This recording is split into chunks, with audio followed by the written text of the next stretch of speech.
Good morning, everyone. Nice and early on a Thursday morning for a bit of a breakfast chat. I don't know if we've got our breakfast on us, but Dom, Dan, Andy, and me, congratulations for getting up early, jumping on a live video. No makeup done as well, I've heard. So excited to get stuck into this.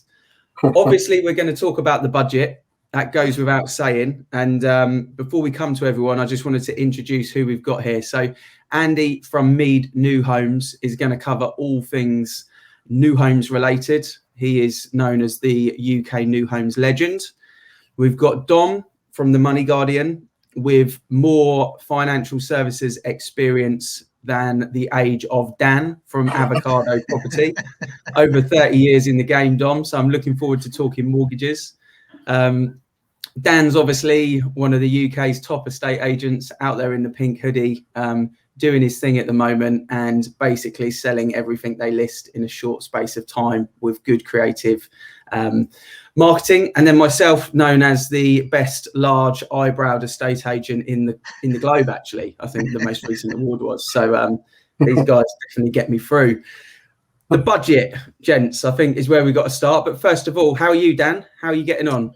Yeah, really good, really good. It's a nice early start, but has been all week, and no, feeling great. I think the budget was exciting, and the market has still been really positive. So I just feel positive every day. Anyway. Looking forward to chatting a bit about it this morning.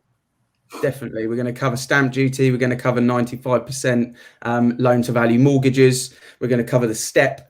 Talk about how it's going to impact new homes as well. So Andy, on that, how are you? How are you getting on? Yeah, good, mate. Thanks. Good morning. Thanks for having me on. And yeah, I think the budget was, I wasn't surprised by it. I think a lot of people were looking at a doom and gloom budget, but I was quite, I wasn't surprised that he didn't take drastic steps on the basis that we're still getting out of where we are. And I think we still need a good 4 or 5 months for everybody to get themselves sorted out.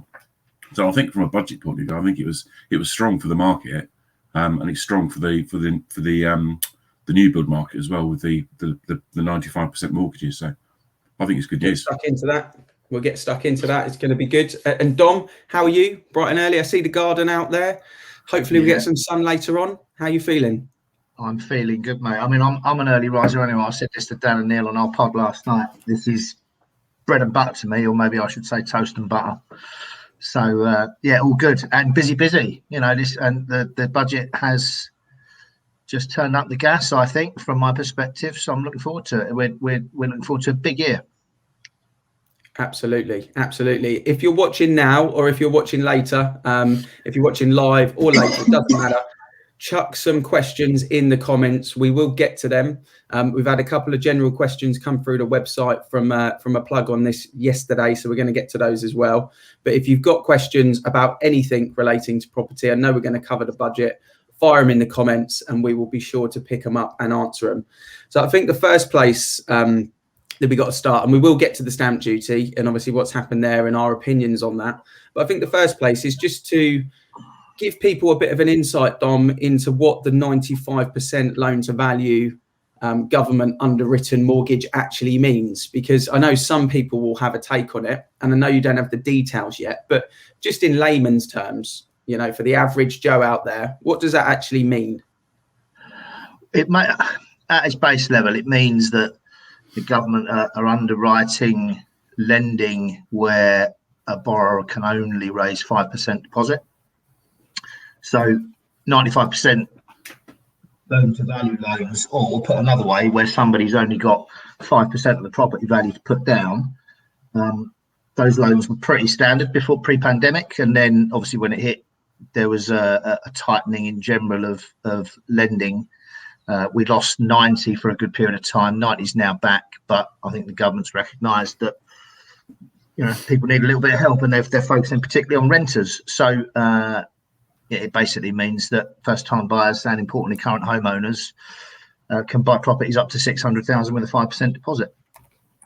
So Dom, I think last year what we saw was obviously a market makes a market, and last year's market definitely meant first-time sellers, second-time sellers dominated the market. We were very much dominant in the middle markets, but we needed change to close at the top and we needed change to close at the bottom. And there was a lot of transactions where people were waiting to find or waiting to sell. The first-time buyer mortgage market is one that I'm always talking about, because you've got to start at the bottom and level up. That's how I work. If I was a football manager, I'd be Jose Mourinho. I'd build the back line and work from there. But I think the mortgage market now is so different to where it was 10 weeks ago, that even if people were looking at getting a mortgage and they were a first-time buyer, they've got a small deposit, it's completely different now to where it was 10, 12 weeks ago. Why do you think the banks have done that? Why do you think the banks have brought this confidence to the first-time buyers when they last year kind of almost pulled it away from them? The difference has been creeping in over time, to be honest. So when they pulled them originally, it wasn't just nervousness. It was basically they were having to divert most of their resources into dealing with mortgage payment holidays. So when that was announced, it was like a bow wave of people wanting to take a break on their mortgage. So they pulled out of it, and then you had a handful, I'll say a handful nationwide. HSBC sort of stayed in the game. But as that time has gone by, as the UK and the world has got used to dealing with a pandemic, I suppose, these are commercial organisations and they need to make money. So they've been slowly coming back. And it's now a case of pretty much the mainstream lenders are all in at 90. The specialists are stuck at 85 because they're dealing in the adverse or near prime sector or self-employed, and they've all got their own niche. But we are seeing competition coming back into the market. And, this is all about keeping market share, really, from their perspective. And there's an appetite to lend, most definitely. So although they feel confident, they obviously want their version of market share. It's actually impacting the property market, I think, quite significantly. Dan, what are you finding? Because you're working at all ends of the market, but what are you finding the differences in the last 10 weeks to the 10 weeks prior, the back end of last year versus the start of this year? What are you finding in the property market? I think we have seen less properties come to the market. So there's been less available, but the demand for the properties that have been on have still been really strong. So I've still seen a level of confidence throughout the market of people wanting to buy. And that's knowing that at that point, stamp duty was coming to an end. And I think that's because there was more mortgage products available, wasn't there? The 10% deposit was back in at the start of this year. And good properties are still selling quite quickly. There's just a lack of them for sale. And I think potentially from what we've heard over the last 24 hours is we'll get more availability and more stock coming to the market. So I think it's going to roll. That's what I've seen. I completely agree. It's been a much busier start to the year than I think what we all anticipated. And yeah. I think that there's confidence out there. People are obviously spending, want to move for various different reasons. There's different trends. Andy, Mr. Meade, yes. Being asked to smile this morning by one of his friends. He is a happy-go-lucky giant, I tell you. I just find it really hard to smile. I can't smile naturally unless I'm laughing. Well, I'll keep you laughing. But let's talk about. Let's just jump in. And I'm talking more about spades in the ground. What are New Homes developers doing at the moment for volume? What are we expecting to see over the next 18 months? Are they easing up on build? Are they speeding the process up, getting more build complete? Are they putting the brakes on new investment? What's kind of that people don't see on the portals? What's happening with the developers at the moment in general, in terms of where we might be next year with New Homes? Are there going to be more on the market, or are there going to be less? Personally, I think there's going to be more. There's a lot more over the last 8 months. Developers haven't really stopped. They've got a lot of the big mainstream developers have got a lot of their own land banks that they've been dealing with. I've obviously bought in, he's gone now. But I'll keep going. A lot of the developers have got their own land banks that they're dealing with. The planning applications and the planning process is a lot easier. So I think that there's going to be as much, if not more, properties, new build properties available end of this year, going into next year, going into 2023.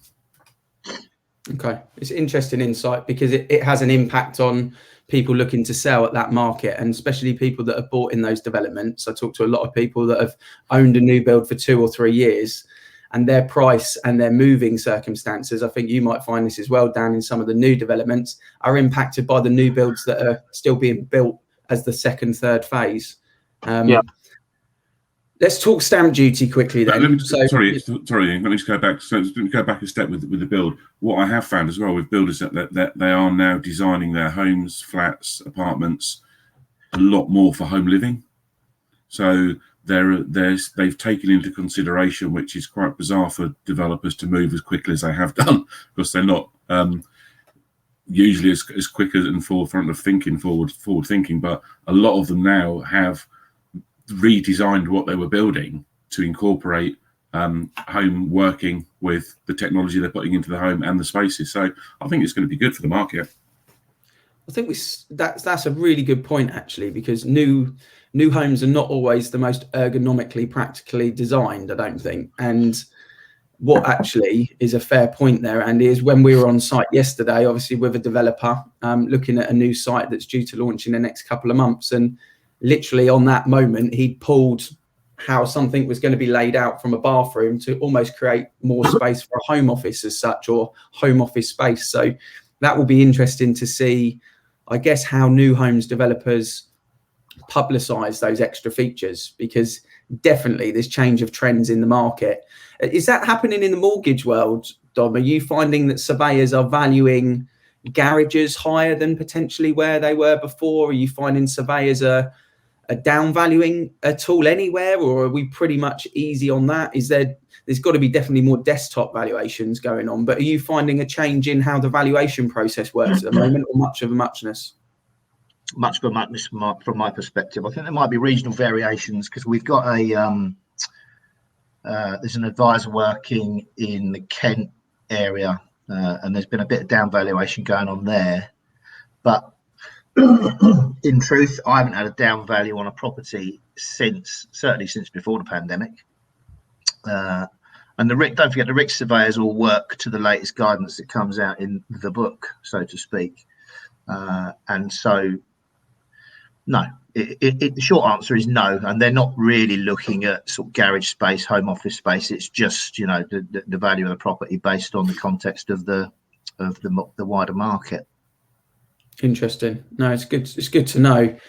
Lee's mentioned here about so many sites stuck in planning. I think where there's obviously focus in different areas at the moment, and maybe there's going to be, like you say, Andy, an influx of properties in the new build market coming to the world where those planning just gets ticked off very quickly when it becomes refocused. But at the moment, a few stuck in. I think it's probably about time we get into stamp duty. And again, thanks for everyone that's watching. Good comments coming in. No, Lee, I'm not a Spurs fan. But if you've got a comment regarding stamp duty, property, mortgages, I'm definitely not a Spurs fan, then please put them into the comments. So let's talk about it, Dan. Can you give us a bit of a summary on what happened with the stamp duty extension in the budget? So, in a nutshell, stamp duty was extended with the current relief up till the end of June. So it means it's technically another 3 months from where it was, or almost, 3 months and 3 weeks, almost 4 months from now. So it's a fairly big extension. I think we had an idea that could happen. We were all umming and ahhing, weren't we? But that's a fair amount of time. So from that point of view, I think it gives a lot of people who are going to be close to the wire the chance to get through. The question is, will it give anyone brand new from now maybe that chance to get through by then as well? And the other key point to that as well is that I think it's up till September or October. End of September. They're going to cut up from that point. They're then going to make a 0% tax relief on up to 250,000, meaning that there will be a £2,500 saving up to that level. And from that point, you'll be charged stamp duty 5% upwards, won't you? So, the government, by the looks of things, have thought about it and said, well, we'll still have an option to taper it off so people still get some sort of saving after June, which I think is a lot smarter than what they did the first time round. Yeah, I guess it's quite a minor saving, but it's enough to keep people feeling confident. And I guess that's what it all comes down to, is keeping the confidence there. If the banks are confident, if the developers are building and offering, the banks at the moment are offering the first time buyer options, they're keeping the bottom of the chain. The new builds, if they keep offering their incentives, are keeping the top of the chains going. And then obviously the middle market is very much dictated by confidence. Dom. Yes, mate. You look like you wanted to say something, so I was coming to you. Yeah, well, yeah, it's kind of, it's not really stamp duty, but it's something that's occurred to me that we haven't talked about when it comes to this sort of 95% guarantee, because the fundamental driver of buying a house as well as a deposit is affordability, and what it doesn't do is tackle the issues where people's salaries will not multiply up to make the difference between what they need to borrow. So what I mean by that, and if you look at the stats, so the average asking price February 21 in the southeast is 414,000-ish. A 10% deposit on that's 41 grand, but a 5% deposit is 20,000. But the actual salary that you'd need to buy that, the maximum a lender will go to is 4.5 times. So whilst this might suit people that have a decent income but not a lot of deposit, it doesn't necessarily tackle generation rent. And I don't know what you guys think about that, but there is a fundamental issue that the government has not dealt with. So turning generation rent to generation buy is a good headline grabber, but it doesn't resolve the issues with affordability. Do you think this is where regionally the southeast, because of that average house price, when you look across the country, do you think that's where obviously this area is maybe at a deficit because they don't have that same level of impact? If we went up to the Midlands or up north where maybe the average house price sits more around 220, 230 as an example, that might be more impacting to the average tenant, whereas around here, not so much. Yeah. And I think there's I'm not a radical thinker by any means, but I think that there's going to have to be some inward looking around how affordability is assessed, because I get a lot of frustration from people who rent that say, well, I've been turned down for affordability, but I'm paying way more than that in rent, and I can prove that I've paid my rent, but that doesn't seem to be taken into account. And I think there is a blind spot here, that the affordability rules are a bit of a blunt instrument and they don't cater for nuance, and that isn't where banks are naturally fit. But some of the lenders that underwrite manually, potentially could we see a drift towards a more manual underwriting process than just the simple calculations that the decision of principal systems run? I don't know. I'm just throwing it out there that it's an issue that remains, particularly in the southeast. I think when I was looking at buy-to-let mortgages over the last sort of 10 years, the difference of when there's a manual bit of underwriting done from an investment perspective, from a buy-to-let perspective, compared to when you've got tick box, makes the process so much more logical. Because if affordability isn't an issue, sometimes someone needs to have a bit of common sense. And I know that's a word that in the property market is not often used when we're talking conveyancing and banks and estate agents as well. I think we're throwing that box. But yeah, I think it's a fair point, Dom. And I think around here, I'm more looking at, an example of a property that I launched last night at 195, big 2-bed flat, 195, ex-council, Bracknell. If I'm renting a 2-bed flat for 1,100, 1,150, and I look at that and I think I've got 12, 13 grand in the bank, even if I don't live in it, I still might look at, that being the way of me getting on the ladder, and potentially over 2 years, that bit of decorating, bit of elbow grease goes into it, and it might be worth 210. Well, I've doubled my savings in that kind of 2-year fixed rate window, which I probably couldn't do if I was trying to save across 2 years, being in that position. So I think it's how people look at it creatively as well, but understand it's an option. But definitely agree with you. If you look at the average house prices in the southeast, it's going to be pretty typical. And I think on the average house prices as well, around here, that's why it's gone so bananas with the stamp duty holiday, because most people had been saving somewhere between 10 and 15,000 pounds on the stamp duty. When we look at that average house price, from 4 to 5, and Dan touched on a point there actually about 3 months extension means you've got 4 months from today. Can you get your property sold this weekend? Can you get it online Saturday, sold next week, and transacted with a closed chain? So you need a buyer closed chain below you. You need a closed chain above you. Can you get that done in 4 months? And I know that's not a straight yes or no, but that's really the question, Dan, isn't it? Are people going to start booking valuations next week? Kids go back to school on Monday. Are people going to see this as maybe I could? And what are estate agents going to say in living rooms? That's going to be key to the market, I think.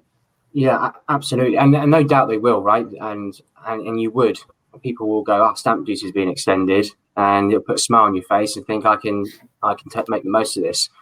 I think from me, and I've already had this conversation yesterday with somebody actually when I went and saw them, and I'll keep saying the same thing. If you happen to get it on the market, sold, and get it through by then, it would have been a great job. I think actually that you take it as a bonus, saving that stamp duty, but do not still bank on it. Do not bring it into your savings, and that's the only reason why you'll move at the moment. That'd be my advice, because you can't guarantee it. It's a tight time scale, isn't it? And I don't want people to solely move for that reason and then not make it through. What do I think a lot of estate agents will say, or a lot of people will say out there is say, oh yeah, we'll get you done by then, get on the market. And what you'll then see is a load of people moving for one particular reason, loads of houses come to the market and chains fall through because of bad advice. So I'd rather people just go into something honestly knowing what they're looking at than with false hopes. But it is still good news, but got to be honest. I think if you're under offer at the moment, if you've got a mortgage application in, you've got a closed chain, you're not in a big link of, 6 or 7, then surely, Andy, you would think, being in the new homes game where 28-day exchange deadlines are often thrown on, a thing of the past maybe at the moment, but you would expect if you're in that situation, you're under offer now, you should be okay, subject to some real issues, or maybe using a purple brick solicitor or something like that might throw a spanner in the works. But other than that, you should be okay, I would think. It's more the people that are on the market now or thinking of coming on the market. Would you advise those to maybe look at new homes only, Andy, where there's a better chance of getting that through? Potentially, yeah. I mean, it's a lot of it goes back to how the deal's set up from day one, and it's the solicitor you use, it's the mortgage advisor you use, and it's the estate agent stroke new homes developer that you deal with. Now, if the developer is worth their salt and they've got everything in place from a legal point of view, the legal pack should all be sorted out. If you use a solicitor that knows the development's already dealt with units and sales on the development, it's going to make the transaction a whole lot quicker and easier because they've already answered the queries. They already understand the contract. Well, I don't know if you know, but a contract on a new homes it could be that thick. And if you're using a new solicitor, they've got to read through all that contract. So it's using a solicitor that knows and understands the development.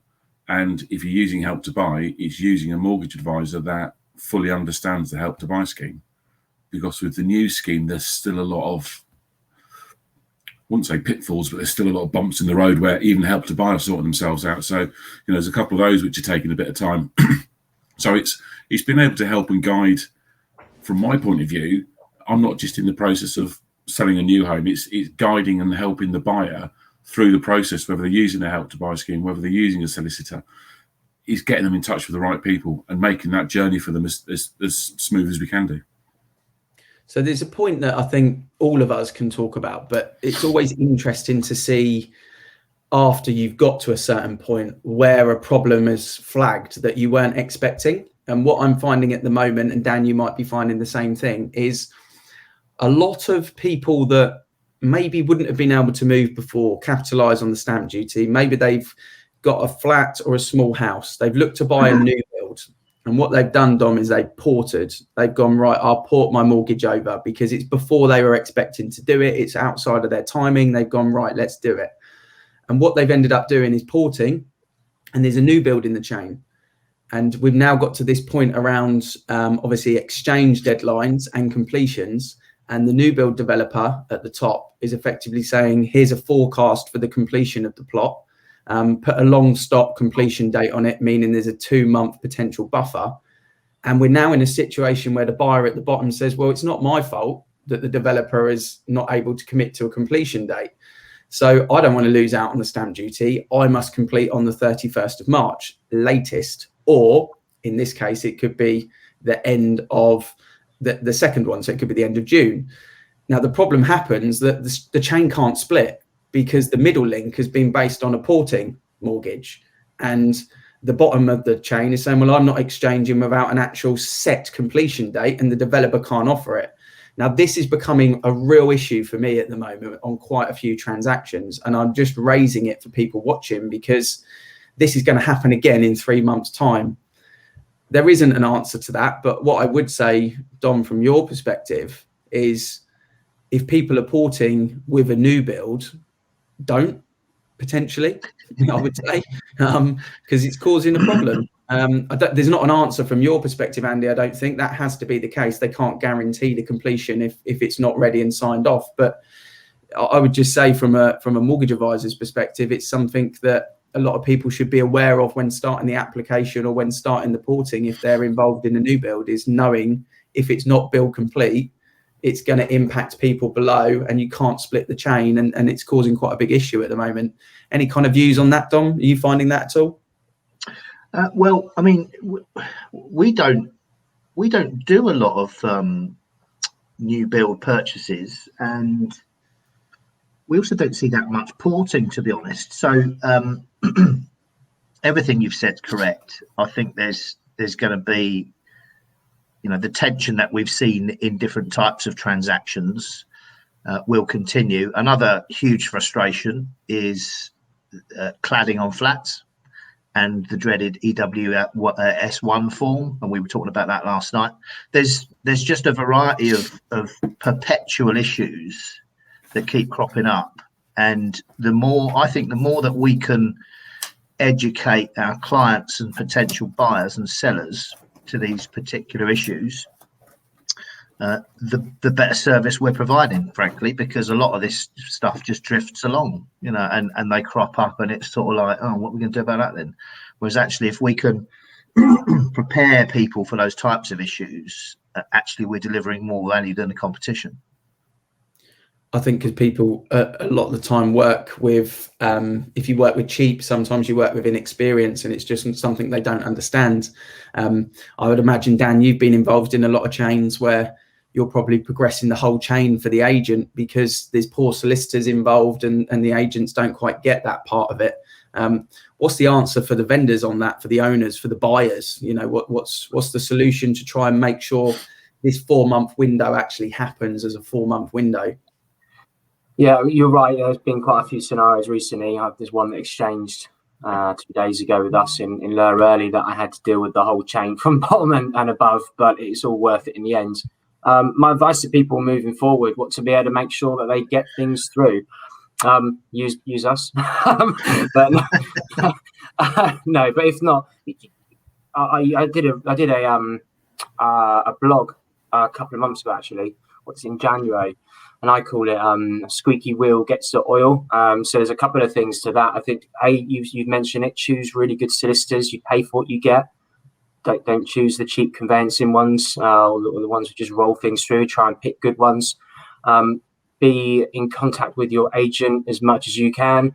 Be in contact with your solicitors as much as you can. And don't worry if you get to the point where you feel uncomfortable because you think you're speaking to them too much.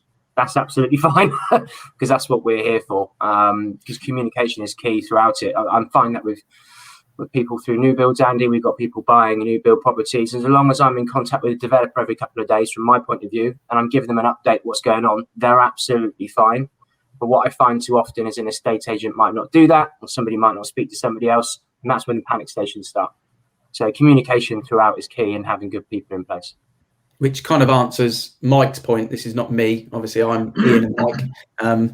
Mike's commenting a quick question and exactly on that point. And Dom, do you think, is underwriting taking longer at the moment? And I would call longer at the moment this year compared to the back end of last year.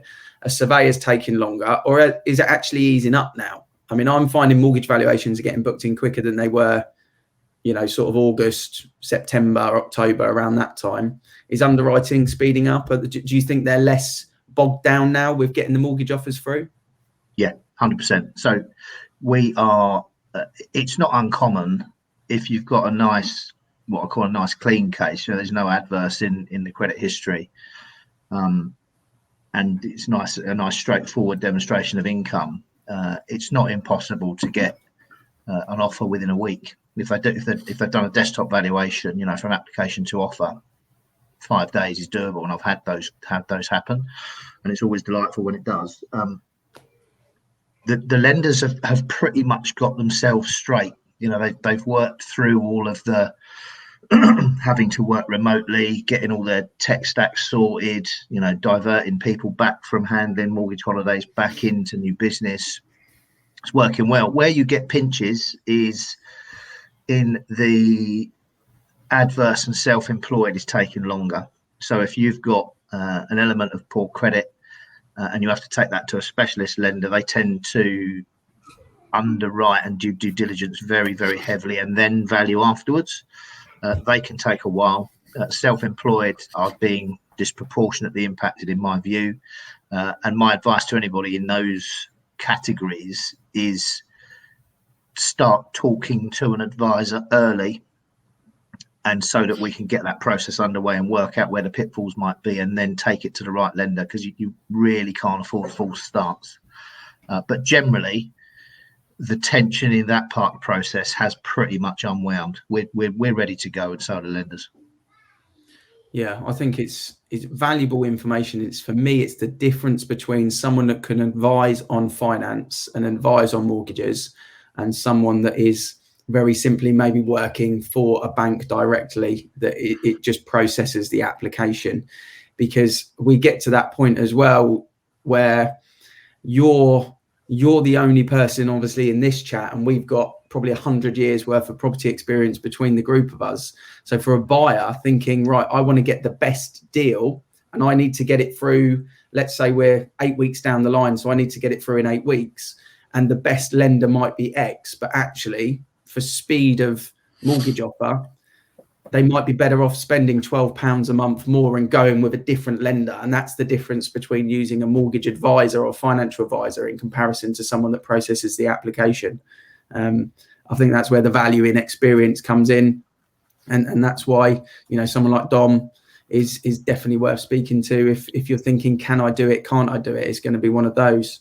And that helps you, Andy, as well, I'd imagine, with obviously hitting those 28-day exchange deadlines and with the new build market. But Andy, you're a family man, you've got kids. Let's talk about kids going back to school on Monday. What impact do we think that's going to have on the property market? What's going to happen there? Because I was talking to someone on their doorstep last night when we were kind of just agreed an offer on their property. They've got a 2-bed, they're buying a 3-bed.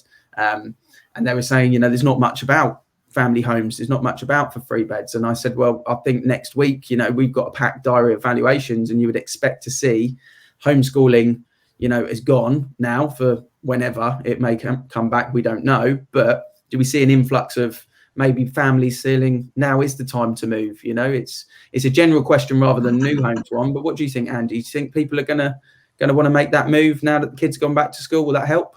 Yeah, I think so. Yeah, I think the times of laptops on the kitchen table or laptops in the bedroom where you used to do your makeup, not me, but the wife used to do her makeup, as Ian, stop it, is I think people are getting now tired of that. And if they can see that there's an affordability for them to upstep now and get something that enables them to work from home at an affordable rate, then I think it's all good. It's all going to be good for the housing market. I think with the developers talking selfishly about new homes, there's a scheme I'm working on with a developer at the moment that they've set aside a number of rooms for home working, which they hadn't done at the beginning of summer of last year.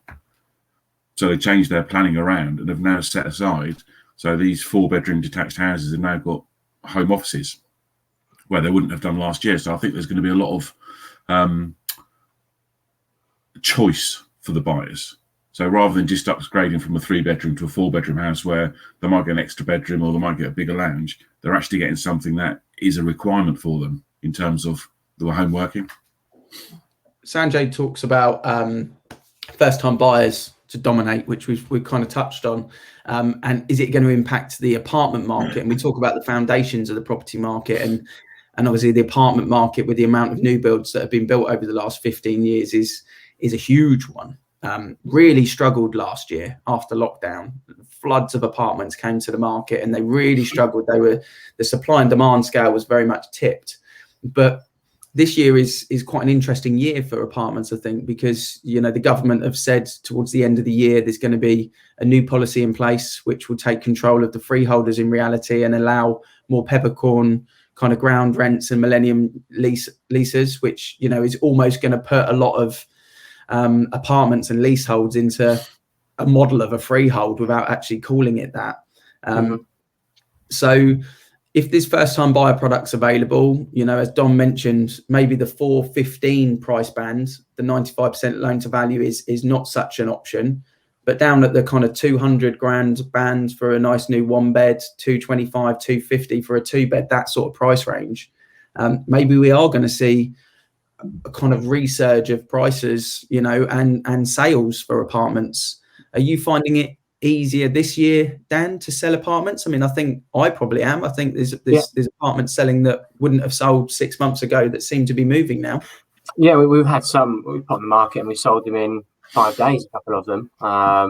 You know, again, when you're selling the property, it comes down to the marketing and the price point you put it on at to make sure you're sensible. But there are people. There's no doubt there's people out there who want to view and buy apartments. That's not the trouble. I think the trouble's been the last sort of maybe 3 to 5 years where people have been stung at the price they originally bought them for, where they have come down a little bit. It's been difficult to come to terms with what they might be worth now. But I do think that it's been easier this year so far. And I think with all the options that are coming in, it's going to help that move forward. And I hope it does, because actually, if there's more first-time buyers, or even if there's people that want to buy with the relief, if that carries on for the 250,000, it's going to make a big difference. And they're the people that then buy the houses, aren't they? And the houses then go up the chain. So I think we need it, because the more the starter of the market that moves, the better for everybody in there who are looking to move home. Definitely. No, it's been good to talk, because, you know I've got a lot of insight from all three of you myself, so hopefully a lot of people have as well. Quick fire questions to put some people on the spot, me as well, don't worry, fear not. So first thing, prices 2021 going into 2022. I'll come to you first, Andy, because you're above me within this video and you start with an A. So what do you think property prices are going to do? Do you think property prices over 2021 are going to go stationary? Do you think they're going to go up? Do you think they're going to rocket? Do you think they're going to drop? Or do you think they're going to plummet? What would you say?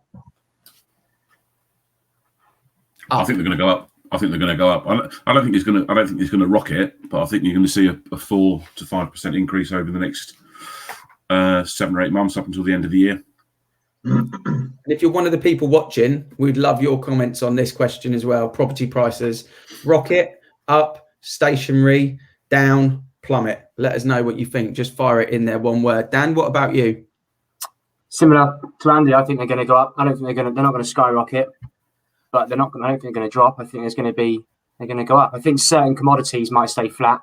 So I still think apartments, for example, will hold their value at the moment, but I think they'll be easier to sell. I think more people will look to buy them.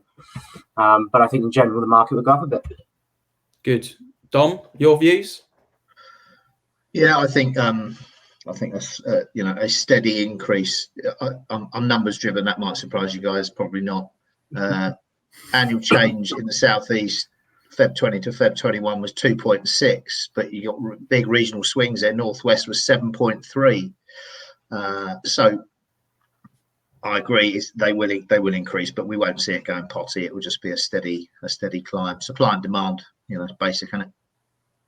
Well, I think if you look at the statistics, Dom, you look at the UK map for the last 6-9 months, you've seen basically every region increasing in price one way or another, bar Aberdeen. Aberdeen always seems to be the one area that's going down, which I would imagine is something to do with the oil there or something. But other than that, the whole of the UK is pushing up, which is always a good statistic to see.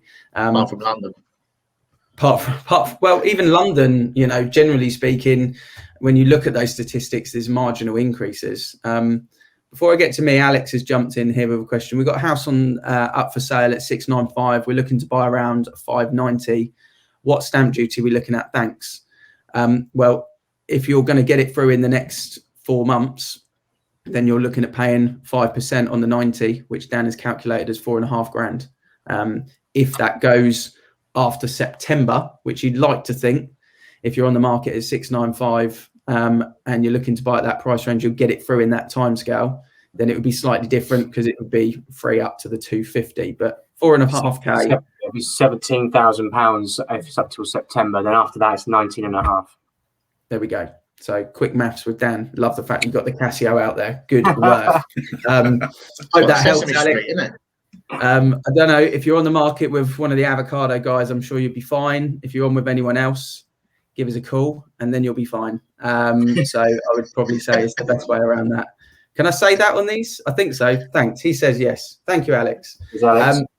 I think prices over the next kind of, let's say 20 months, my expectation is that up to 750 in this southeast area, I think we're going to see a steady increase. I think it will go up. I don't know whether it will around the £1 million market kind of semi-plateau, as a lot of businesses are potentially going to be impacted with some other bits and bobs.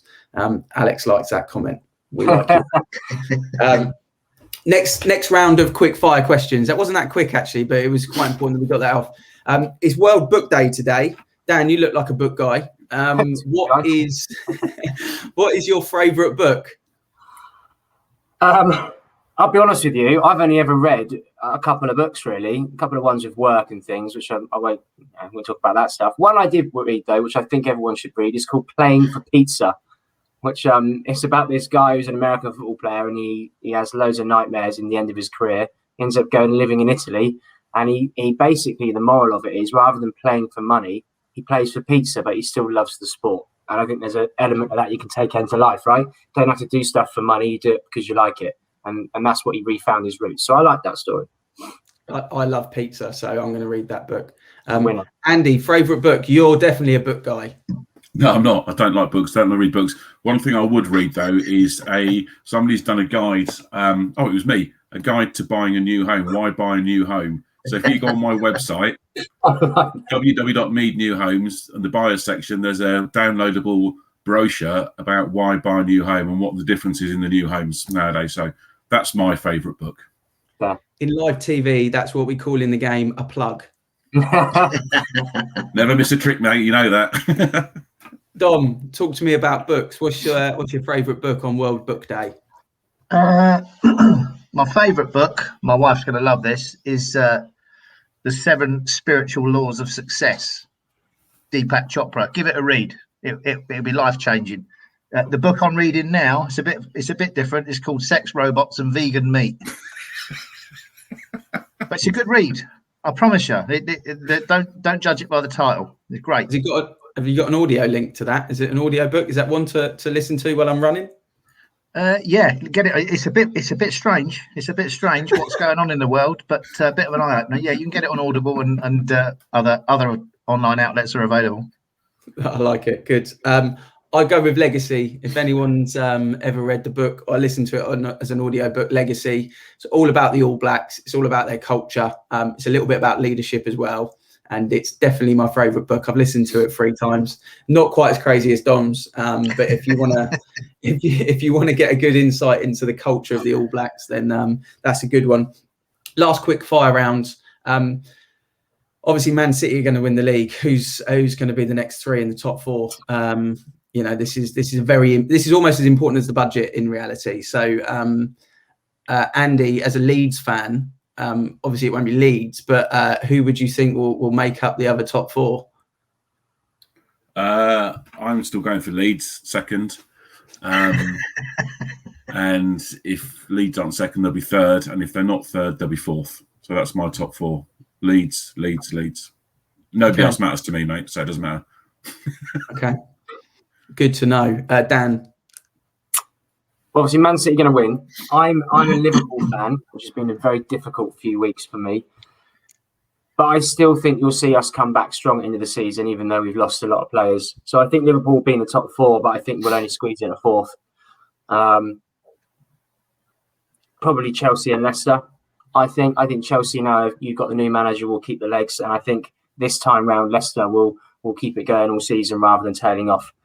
West Ham aren't going to stay up there, are they? Everton, they're rubbish. So that's what I think. Dom, who do you support, Dom? I'm an Arsenal fan. Oh dear. Yeah, yeah. It's been a painful period since since the Queen was a baby. No, Leicester are going to choke because they always do, and they got a really bad injury list. I don't think Everton will make it. So it's going to be Man U, Chelsea, and Liverpool probably. I think they'll make a bit of a comeback. Waiting for you to say that. I think Chelsea second. I think Leicester will hold on, and I'm not a fan of United, so I reckon Everton might nip them. So there we go, gents. Awesome chat. 45 minutes of gold. I think there's a lot of snippets in there. If you're watching this all the way through to the end and we're not live, still comment. We'll answer your questions. And we're going to pop this as a download, throw it on YouTube, so it's available for people to watch whenever. We'll share it on our platforms as well. And appreciate everyone's value and contributions. And enjoy the rest of the day, gents. Yeah, thank you. Cheers. Cheers, guys.